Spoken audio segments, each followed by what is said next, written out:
Hey friends, welcome in. Thanks for being here today. I'm going to talk to you all about how to approach AP government and politics questions. I'll go into the specific types. I'm not going to do an actual walkthrough of an FRQ question. I do have examples of those, so I'll show you those on the screen, but I will create 4 separate videos talking about each of the FRQ types and how you approach each type of question, basically. Okay, so first of all, what does the AP exam look like?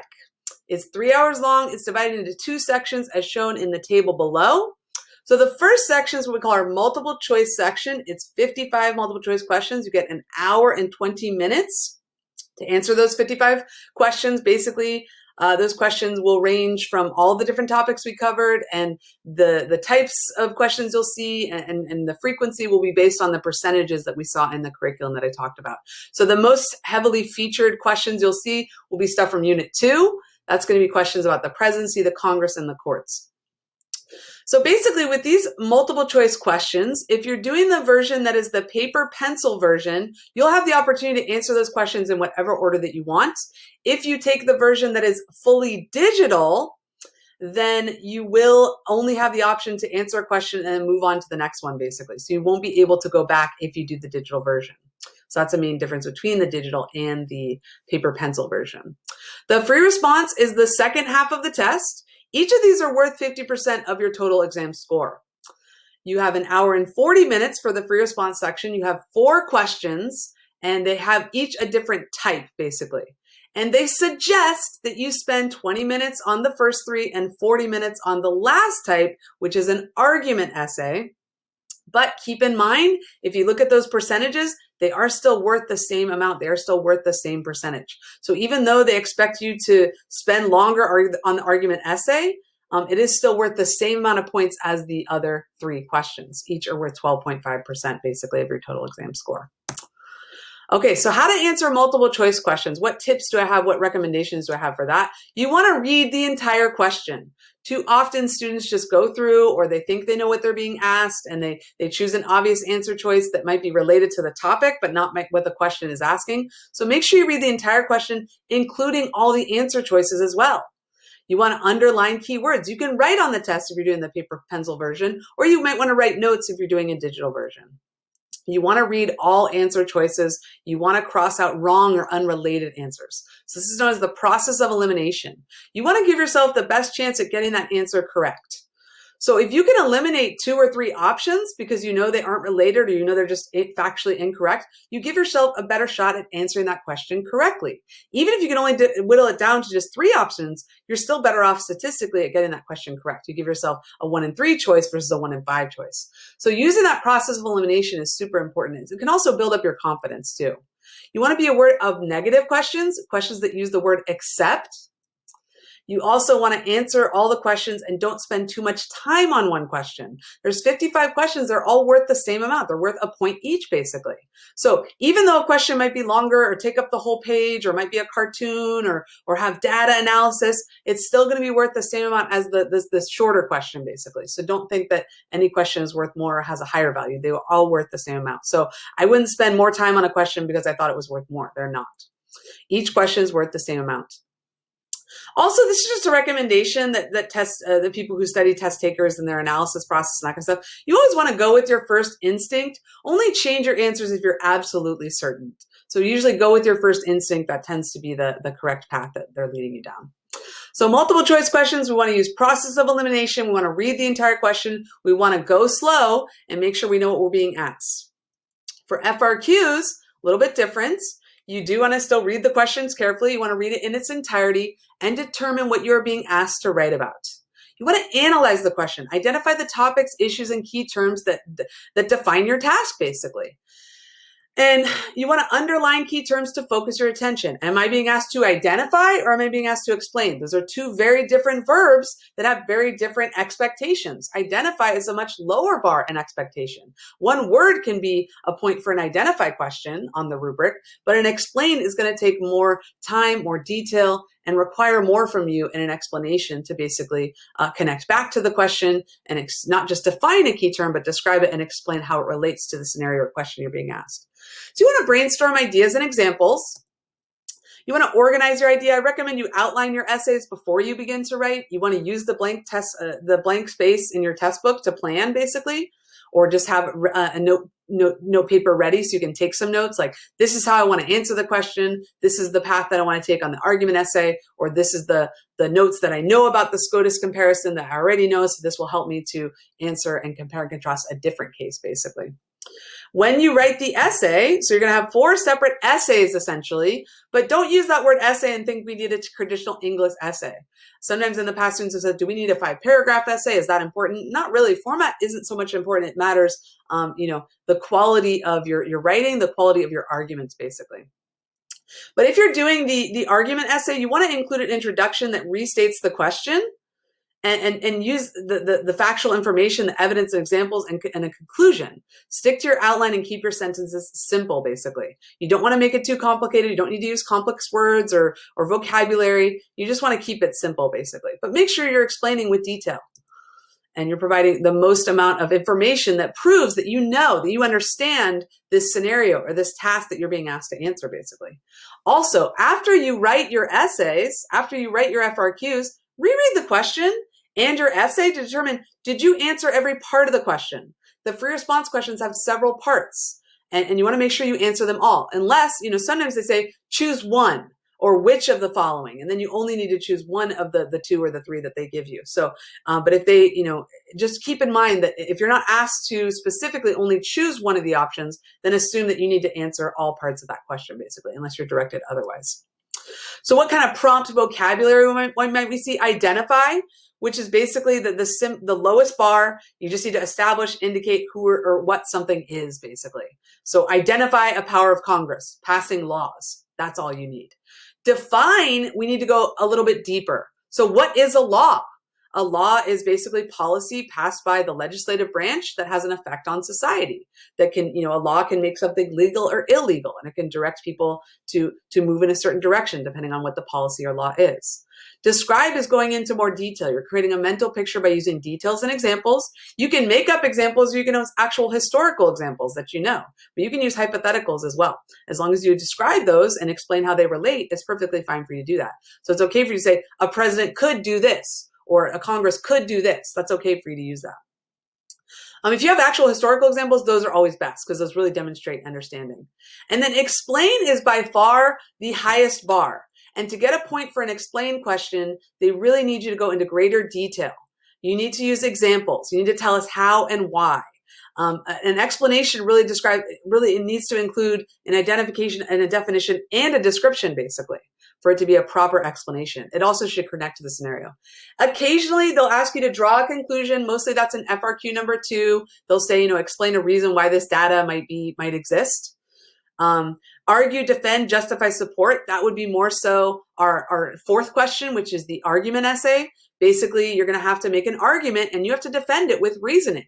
Defend it with what you know about of knowledge from the class, or defend it from a foundational document that they give to you or that you choose on your own, basically. Give evidence to show why an idea or view is right or good, or why it's correct, basically. Why your belief or your argument is correct.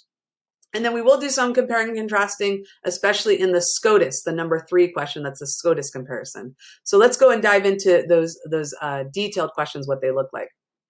First of all, for whatever question that you're doing, I always recommend you sentence frame and restate the question. Because restating the question will focus your essay, keep you on track to demonstrate your understanding of the question. Use the prompt vocabulary. You don't want to use additional vocabulary. Just use the prompt vocabulary, the language that they use. So here's an example. Explain how each of the following limits the powers of national executive. Each of the following limits the powers of the national executive. So that means I'm not choosing. I have to explain each of those. So first, I would look into federalism. Federalism limits the powers of the national executive by, right? I come up with a reason of how federalism, well, because it gives policy to the states. It demonstrates a limit on power of the national executive because not all policy is made by the federal government. So that's an example right there. I'm identifying why it's limited, and then I'm explaining why it's limited. And I'm saying why it demonstrates a limit on the power of the national executive. Same thing then for checks and balances. Checks and balances limits the powers of the national executive by, allowing 2 other branches to affect policymaking. And it can limit, those checks and balances can limit the presidential actions, right? Like a veto is an example of limiting presidential power, executive power. So I would say, federalism demonstrate, or what I use. So checks and balances demonstrates a limit on the national executive because there are actions that can be stopped, presidential actions that could be stopped basically through. And then again, I would use an example, veto for an example. A veto is when the president can. Override is what we should use. I'm sorry, I apologize for that. We should talk about an override. Because the override can limit the executive, because a veto is a power that the executive has. But you see how I made that mistake right there? I'm going to keep this in the video because I think that's important, because it's easy to do that. So we're talking about how the power of the national executive is limited. So a veto would actually be a bad example of that, because a veto is how the Congress is limited by the executive. But an override is an example of how the executive is limited by the Congress there. So I'm going to keep that mistake that I made in there, because that is something that can happen for sure on the AP test. Okay. So use the exact vocabulary from the prompt. Define all key vocabulary and provide context so the reader knows you aren't just guessing. Don't make an assumption that I know what veto is, that I know what gerrymandering is, or any kind of key term, that I even know what a budget is. Define it for me. Explain it for me. Really defend that you know this stuff, basically. So 4 different types of FRQ questions. We have concept application, quantitative analysis, our SCOTUS comparison, Supreme Court comparison, and then we also have the argument essay. So basically, they're going to include all the 5 big ideas, all the stuff that's in the curriculum. They're going to weight it properly. Don't worry about anything like that. I've already taught you all the stuff you need to know that's directly from the curriculum. All the key terms, all the key ideas, the enduring understandings. Great idea to go back and look at those, though, because they pull from those to create the questions, basically. So good idea to go back and look at those. So section 2 is here's our directions. I would just know these now. I wouldn't spend my time reading it on the test, because I want to use as much of my time to spend when I'm in the testing environment, basically. So again, they suggest you spend 20 minutes on each question and then 40 minutes on question 4. Unless directions indicate otherwise, respond to all 4 questions. And in your response, use substantive examples where appropriate. Examples just help to demonstrate understanding. That's why examples are good. Historical examples or even hypothetical examples. It just shows to us you're making the connection. You're demonstrating the information. You're not just guessing there. That's why examples are very helpful. So first type of question is concept application. That's 0 to 3 points. In this type of question, you're going to respond to a political scenario. So they're going to give you some type of scenario. Then you explain how it relates to a political principle, institution, process, or policy or behavior, basically. So you're going to describe for part 1, and then you're going to explain for the other 2 parts, basically. You'll describe the political institution, behavior, or process connected with the scenario. And then you'll need to then explain how that response is affected by another political process or government entity. So the first part might ask you to explain how Congress can address a problem. And then you might be asked, but how can the president and the Congress, how can their interactions affect that? Or then they could use another different type of political institution, like an interest group or a linkage institution, basically. How does the scenario relate to the political institution, behavior, or process in the course, basically? So for this is just knowing and understanding how all the pieces of government work together, and then being able to read a scenario. And then we really need to make sure when we're answering these questions that we're always connecting it back to the scenario, that we're defining, explaining, and describing, but that we're also connecting it back to the scenario and using examples, basically. So describing political principles, institutions, processes, policies, and behaviors. Explain how political principles, processes, policies, and behaviors, and then comparing those political principles, institutions, policies, processes, and behaviors, basically. So we're going to be applying political concepts, basically applying your political knowledge. So if you know your concepts, and studying those can really help, but you also need to do some practice questions on looking at some examples of scenarios that you might see, and know that we need to describe, explain, and explain, basically. So here's an example of one. This is one that I did for an FRQ, I think for the final. And this is a practice FRQ question. It's a scenario about, the first one says, describe power that Congress could use to address the comments outlined in the scenario. The scenario is basically that a drug company is increasing drug prices. So what can Congress do? They can pass a law. Then the next part, in the context of the scenario, explain how the use of the congressional power you identified in part A can be affected by the presidency. So how did your response in part A affect with the presidency? And then they ask you to explain the interactions between Congress and the presidency can be affected by linkage institutions. So the topics that we're trying to demonstrate our understanding on is Congress, the presidency, and linkage institutions, basically. But we also need to make sure we connect it back to the scenario. That's also super key. Here's another example. Again, you can find these on the College Board website. And I've got the rubric for that one too.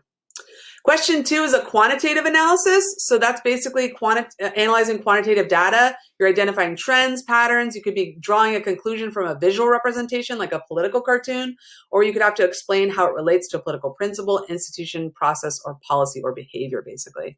So you're going to need to identify for this, and that's an easy point. If you can identify or describe the data, then you get a point for that. And then you're going to have to describe a pattern or trend, a similarity or difference, or something that's maybe rising or falling or staying the same. And then you'll be asked to explain, like kind of draw a conclusion basically for that pattern or trend.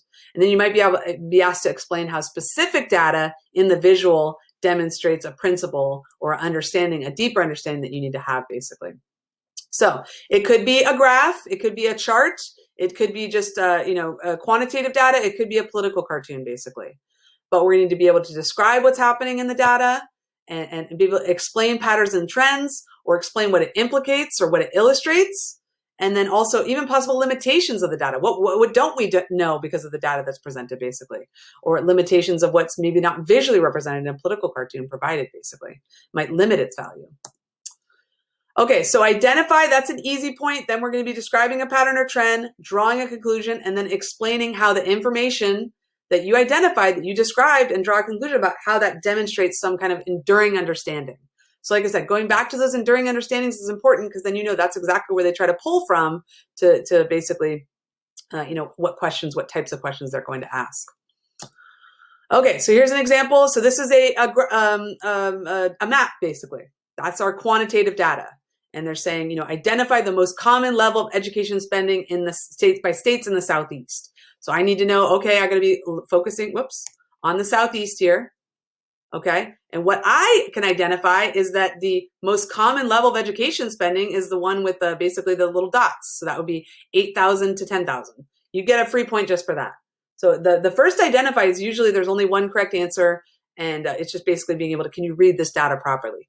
Then they're going to ask you to draw a conclusion on this, like what's maybe a reason for this difference. Maybe people in the South spend less on education because they care less about it, right? Any kind of conclusion is usually fine for a reason for that, basically.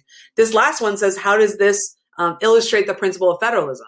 That's the idea that, I would define federalism, explain what it is, right? Division of powers between the national and state governments. And then I would show that, we don't have a uniform education public spending, basically.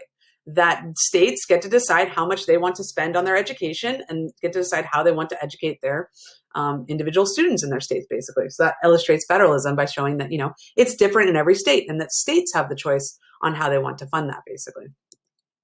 Another example, this is an example of another FRQ. This was identify the political affiliation of people who are most likely to believe that elected officials should compromise. So this was one of the FRQ questions that I read. And basically the answer for A was Democrats. If they put Democrats, even if they had a long paragraph, but then they put Democrats, fine. We were just looking for that. Even if you just had a bullet point that said Democrats, you got the point on that one. Then they asked us to describe and explain the data, basically, explaining how that could be affected by what information is in the graph, basically. Again, I'll do a more specific video where I go over specifically and kind of go over these rubrics, basically, but I do have the rubrics that are attached to this, and this has all been posted in Google Classroom as well. Okay, the second to last one is the Supreme Court comparison, where it's called SCOTUS comparison. You compare a non-required Supreme Court case with one of our required Supreme Court cases.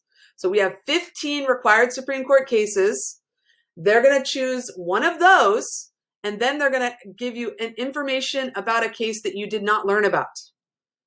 You then have to take that information that they give you and compare it to the case that they want you to know about, that we were required to know about. So those 15 cases, it's super important that we know those. We know the facts of those and the outcomes of those. So the facts, the issues, and outcomes.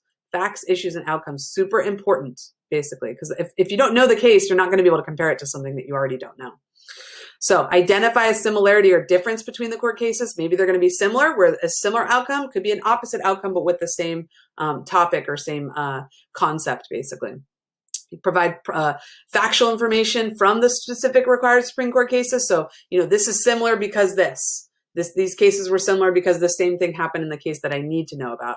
Then we have to explain how or why that is relevant to the case that they provide, and then maybe describe interactions. So it could be a case that's similar where there's a similar outcome, could be an opposite case where it's like, actually, even though these cases dealt with the same idea or the same concept, let's say like gerrymandering, there was maybe an opposite conclusion, basically. So we're going to apply our course concepts and Supreme Court decisions in different scenarios in context. So again, they're going to give you information about a case you don't know about, and you're going to be expected to compare it with a case that you do know about or that you should know about. And there's 15 of those required Supreme Court cases. So make sure you go back and take a look at those. I created another video on all 15 of those that I also recommend that you go back and check those out as well, because it's super important that we know those. What of the 15 will they choose? I don't know. Right? That's the stuff that we don't know, basically. So, we can make guesses, but that's not going to help us out. So we'll be describing facts of the case, explaining how the required case relates to other sources. We could be comparing reasoning in the decision of the majority opinion and of the required and the non-required cases. So finding those similarities, finding those differences, basically, and explaining those in context, basically. Describing patterns or trends, using these to extend and apply Supreme Court cases in different contexts and scenarios, basically. So the required ones are what we study. The non-required we can't study because we don't know yet, but that information will be given to us, and we'll use the information of what we do know about the cases we do know about to then identify and explain and compare and contrast to a case that we just learned about when taking the test, basically. So we'll be identifying twice, and then we'll be explaining and also describing, basically. And again, if you notice this, to earn this point, the response must demonstrate the grasp of the appropriate enduring understanding. I also created a graphic organizer where I separate the SCOTUS cases by their enduring understanding. So I recommend you check that out. And you can also use that as just a study tool, basically, to go, okay, because some of them there's some cases that have only one enduring understanding, but some enduring understandings have multiple cases under them, basically. So good idea to take a look at those as well. So here's an example of a SCOTUS comparison. So you see they give you a scenario of Town of Greece v. Galloway. That's the case that we didn't know about, that we didn't learn in the class, basically. But the case that they are comparing it to is Ingle versus Vitale. So Ingle versus Vitale is what we're comparing it to. That's a required Supreme Court case. Again, I have listings of all the required Supreme Court cases with their enduring understandings. I've shared that all with you. But if you don't know where that is, just send me an email and I can get that to you. Here's another example of one. This case used the Brown versus Board of Education. So, and it was Hernandez v. Texas was the case that we didn't know about, but we read about it, and then we had to compare it to Brown versus Board of Education, which both use the equal protection clause. So there'll be some concept that is similar about these cases, basically. Okay, so those are our required Supreme Court cases. I won't read through the list, but basically if you have any questions about any of those, you do want to make sure you solidify your understanding on that, because there will be one FRQ question that will be pulling from one of those cases. So you do need to know the facts and issues and outcomes of all those cases. Those cases also can appear in multiple choice questions as well. So they could appear definitely in FRQ, but also in multiple choice as well. Okay, so we also need to know our foundational documents, because those will be helpful when we're doing the argument essay. We have 9 foundational documents, and in the argument essay, they will give us 2 to 3, and we will be required to pull evidence from one of those that they give us. The other piece of evidence we can grab from another one of these documents, another Supreme Court case, or other knowledge from the class, basically. So developing an argument essay, the most important thing is you need to have a thesis. If you don't have a thesis, you can really only earn up to like 1 or 2 points on this question. Because without a thesis, you can't defend it. So they're going to give you a scenario where you can take one of 2 paths. They'll say, is this right or is it wrong? And you're going to go, it's right because this. You need to have a thesis with a line of reasoning, we call it. It's right because this. If you just say it's right, why? That's not a thesis. A thesis has to have reasoning, basically. So, it's wrong because this. I'll tell you, on the test, they don't care which route you take. And I've graded the argument essay before. I've read argument, I've seen students make beautiful arguments arguing both sides. And where they get the points, where they show me that they deserve to get the points for this, is they show me because they have evidence, they demonstrate their knowledge, they defend their claim. So use reasoning to organize and analyze evidence. You explain the significance, you justify the claim or thesis. You also need to refute and concede or rebut to an opposing alternative. So basically, your essay needs to be, this is the thesis, and this is me defending it because this. And then here's a foundational document that you provided me, and this is why this foundational document defends my thesis. The arguments in that document defend my thesis. And then this is another piece of information that defends my thesis. Could be a document, could be a Supreme Court case, could be other knowledge from the class. And then also, while some people may think my thesis is wrong because this, they're wrong because this, or they're right because this. I just either need to concede it and say, look, those people make a great point. Or I could say, those people are wrong because of this, basically. And I need to have reasoning to explain why. So, argument essay is 0 to 6 points. You develop an argument in the form of an essay using evidence for one or more required foundational documents. You have to have a thesis. That is the most important thing. If you don't have a thesis, you're not going to do well on this part of the test. Because without a thesis, you can't defend. You can't defend your claim if you don't make a claim. So the thesis is important. So if you just say, this is the case, but you don't tell me why, it's really going to hurt your ability to be successful on that argument essay. So I'd really take time on this one, because you need to figure out, okay, which path do I want to go down and how can I best defend it? And again, there's not a, definitive answer. Unlike with some of the questions where it's like, this is the case that you're comparing it to and you can't choose another case. This is different because this isn't about you, taking the road that they want you to take. This is you basically giving two options. You take an option and you defend it. If you try to do both sides, don't do that because you're not going to get the points on that. If you're like, those people are right and wrong because this, no good. We want you to take one definitive position. An argument essay can't be, both can be right. That's not a good argument essay. That's taking a weak position. That's trying, you're not defending a claim basically. You want to support the argument using relevant evidence from the document. So what do the documents say that support your claim? And then also, like I said, you also want to have a refutation, concession, or rebuttal responding to an alternative perspective. So, let's say you say that the claim is right because this, you need to say, some people might claim it's wrong because this, but those people are right or wrong because why, basically. So you can concede to the point. You can actually say that those people make an excellent point. But again, you need to just make sure you defend it. That's the most important thing. I did create a video on this one, this specific type of question. So you can go ahead and check that out on how to write an argument essay. It is a little bit dated though, because it's from the 2020 version. So actually in the 2020 version, they got rid of responding to the alternative and they brought that back for this year. So keep that in mind that is a little dated, that video. So I probably need to recreate that. But here's an example where they said, we have 3 models of representative democracy: participatory, pluralist, or elite, and which best achieved the founders' intent for American democracy in terms of ensuring a stable government run by the people. You can argue all 3 of those. That's the idea of this. You can argue participatory, you can argue pluralist, you can argue elite. The importance is not which you choose, it's how you defend. Not what you choose, it's how you defend. Because the way that these test questions are structured is so that any answer can be correct as long as it's defended properly. And that really that the student is demonstrating their understanding. That's really what we're trying to do. Do you understand this stuff? Do you understand these documents to be able to defend the claims of them and articulate an argument with them? That's basically the goal. So we have a claim or thesis, that's a point. But without the claim or thesis, we really can only maybe earn 1 point beyond that. We need evidence, we need reasoning, we need to respond to an alternative, basically.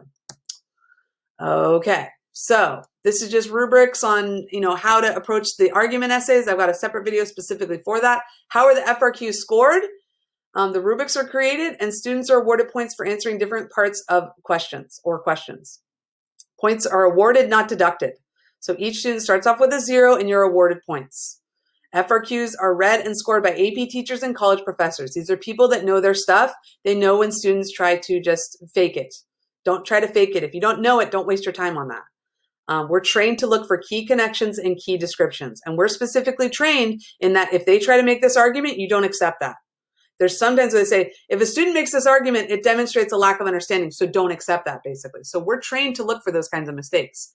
Is format, spelling, and grammar important? No, it's not. There's no required or expected format. I once read an essay that was 1 sentence. Literally, there was no grammar in it. It was one sentence, and I don't even think it was an official sentence because I don't even think there was a period at the end.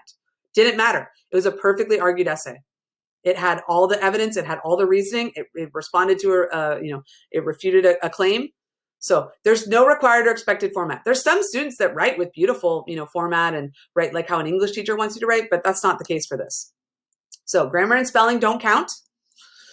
You don't need to have well-crafted essays with transition sentences and topic sentences. Again, this isn't a formal English essay. It's a demonstration of your understanding. So grammar and spelling don't matter. Don't spend too much time on that. As long as I know what you're trying to spell, you're fine. Or even if you say, Madison made an argument, but it was actually Hamilton, we're not going to ding you for that. If you can demonstrate the understanding of what the argument was, we're not going to nitpick you on that kinds of stuff. We're trained to award points based on the explanations and the information you provide. So keep that in mind. Don'ts of FRQ. So what should you not do? Don't try to fluff up your essay. Don't try to beef it up and write more just because you think it needs more. If you've written everything you need to, just be careful with that. If you think you can restate it again in a different way, then do that. That's perfectly fine. But don't try to just fluff it up and add a bunch of just more, meaningless sentences. Don't try to fake out the reader. Again, we're government teachers and professors. We know what we're doing. Don't preach, moralize, editorialize, or use personal comments. Too often I see students that say, I think, or I believe, or I feel, or I want, or honestly, your opinions are unnecessary. They won't earn you points. I care about your opinions. I think they matter and I think they're important. But when I'm grading an FRQ essay, that doesn't involve any of the scoring. So like one time there was a question and it dealt with abortion, and students were sharing their own personal feelings on abortion. And that's just not necessary. It's not going to earn you any points. So just don't waste time with that. Also, don't data dump or create laundry lists. Don't provide information without explanation or relevant link to the question prompt. Don't just say, that's just like what happened in this Supreme Court case, but then not explain the case. That's no good because then that doesn't show us that you really are understanding the examples. Also, don't provide information or examples that don't relate to the question prompt. Don't give any example of how the Supreme Court can solve a problem when the question asks you, how can Congress solve a problem? So be specific to the question always. Characteristics of a quality FRQ response: well organized and easy to read, has to be legible. Answer all parts of the question properly with detailed and quality descriptions. Also should demonstrate clear understanding of the material through supporting examples and details. I should be able to read your essay and go, that student knows this topic. That student has clearly demonstrated they understand the question, the parts of the question, and the concepts that relate to the question, basically. Should I label A, B, C, D in my essay? No. We're actually trained to not award points if you answer another part of a question with another labeled response. So it doesn't help you, it can only hurt you. If you want to create gaps, that's fine, but just don't include A, B, C, D. If you include information in part B that addresses a question from part A, you won't be awarded a point. So there's no benefit to labeling. Some students say, well, doesn't it make it easier for the reader? Maybe, but who cares? If it's going to hurt you possibly, then don't do it. And the reader's not going to, mark you down for that. How can I prepare? Practice, practice, practice. That's really the key. Access the practice questions on the AP College Board website. Broaden your knowledge by reading your textbook and supplemental materials. Watch videos. Don't skim the text. Read. Pay attention to details. Focus on people, events, examples. Think about what you learned in U.S. history and how that can be used as examples, basically, to create those linkages between different areas of government and politics. For example, interactions between branches of government or how the media influences lawmakers. Watch the news. Pay attention to current events relating to government and politics. You can't fake this stuff out. You do have to prepare. You do have to know your stuff. And you also have to practice your writing. And I always recommend, if you ever want to send a response to me and ask me how I would grade it, I'm always happy to do so. I'll do it for free. They pay me to read the real ones, but I'll do it for free for you because I love you. So appreciate all of you. I think that's it. Oh, tips from an AP reader. So again, there's no points deducted for incorrect statements. Over-explain, over-describe. Make sure you close the loop and connect your response to the prompt question language. Too often do students almost explain it, but then they don't connect back to the question. So always connect back to the question, connect back to the scenario, demonstrate. Sometimes that extra sentence of saying, this is why that demonstrates this. That can make a huge difference. Support your essay with specific evidence and examples. Include relevant examples from history, current events, and court cases whenever possible to support your answers. If you provide the context, it's great to demonstrate understanding. If it asks for examples, supply not only example, but also a discussion of how that illustrates the concept. Provide however many examples the question asks for. You can use hypotheticals, like I said, as long as you back it up with facts, back it up with details, basically. If you have actual historical examples, that's even better, but it's not required. If you have a hypothetical, like this is what a president could do, or this is what a media organization could do, that still demonstrates understanding, so that's still important. Examples really help us help us as readers understand what exactly are you trying to describe and explain there, basically. Okay, so that's it, friends. You made it through. I appreciate you. Of course, if you have more specific questions, let me know. I think the most important thing that we need to always do is keep calm and Viking on.